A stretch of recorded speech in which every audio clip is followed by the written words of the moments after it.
Yeah, it makes a clicking sound when I first turn on my camcorder here. Okay. Notice this camcorder, it's new, but it's like the sound is too low. So I'm going to try to talk louder. Gosh damn. Terrible, terrible. Oh man, but I'm going to show y'all something about your basic multimeter. I call them voltmeters because that's all I use one for. It's just voltage on motorcycles, cars, pickups, whatever have you. I'm going to show y'all. Um, I mentioned in my last video I was going to have video part 2 and part 3, but for one thing, the voltmeter came in 2 days later than it was supposed to, which is okay. The other reason is because my other one, after 5 days, only had 4 reviews, and I figured, what, have I been blackballed or something on YouTube? What the hell's going on?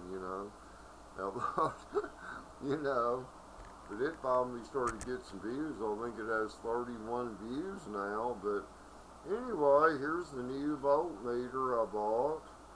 I've got the pin and the wires wrapped around it right now.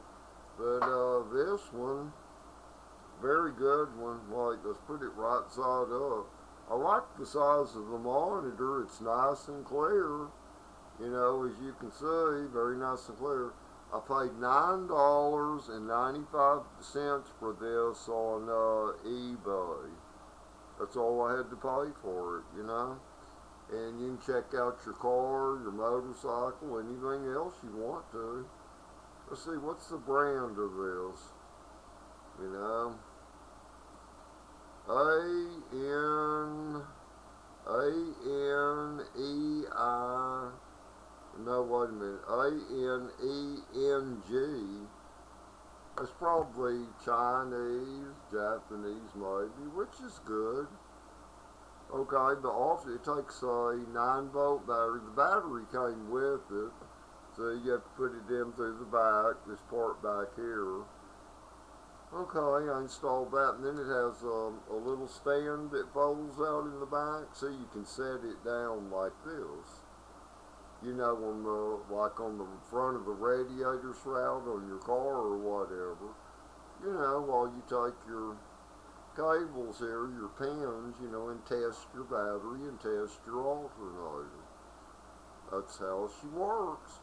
And all you do, you just rotate this dial up like this is the off position.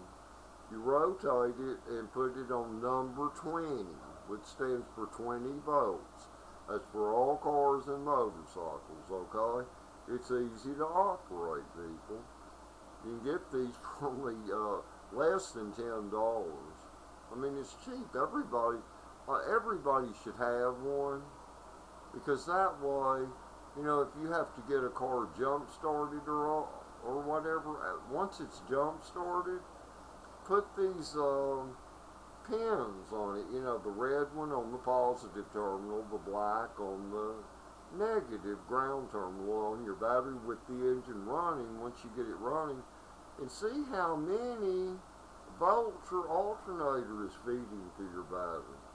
To see if they say you have to have 14.5 volts. No, you don't. That can depend a lot on the battery you have. Like my 98 Dodge Ram, it has always, I have owned it, for years and years and years. It has always put out right at 13.3 volts. Because it's a top battery, that I keep in. The batteries are always topped off well. You can do very well, So if a mechanic says, oh, you're only putting out 13.2 volts, you need a new alternator. No, you don't. No, you don't. Just make sure the wire that goes to the alternator to the positive on the battery is clean. Spray WD-40 on both connection ends. Make sure your terminals are clean and spray WD-40 on those terminals.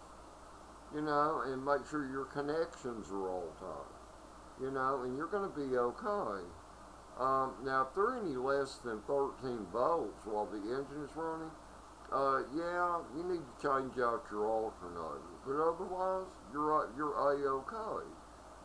But, and after you shut an engine off after it's been running, you know, check the battery without the engine running. You should have at least 12.2 volts in your battery.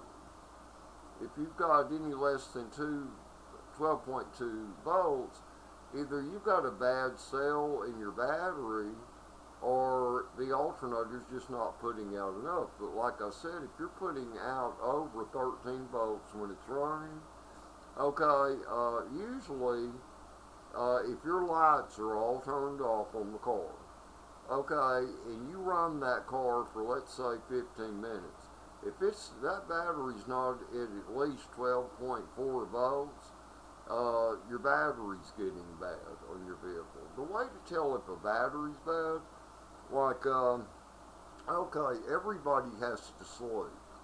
Alright, before you go to sleep, or the previous day, see what your battery has in it. Okay, like if it's got 12.4, 12.2, or 12 volts.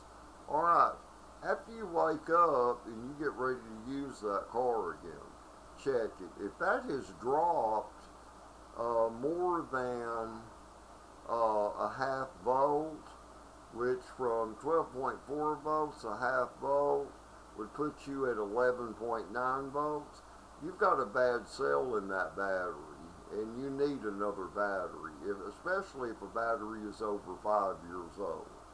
Okay, but if it still has within, like, if it had 12.4 volts, and you shut your engine off, and then you go to sleep, then you get up, you wake up, it has 12.2 volts in it, it lost 2 points or less than a half volt, you're okay. You're okay on a battery like that. And anyway, I wanted to share that with y'all. And you know, my videos I wish they could get views. I really do, because see, I can explain things to people where they understand. And I'm very busy today. I'm very, very busy today. Okay, one thing, I've got grocery store delivery, and then my friend Nick that owns the Express Loop down the street from me, I need to go talk to him because he's going to drive me to the doctor or to an ophthalmologist 2 or 3 different times so I can get cataract eye surgery in my left eye so I can see better. Yeah, I'm age 67.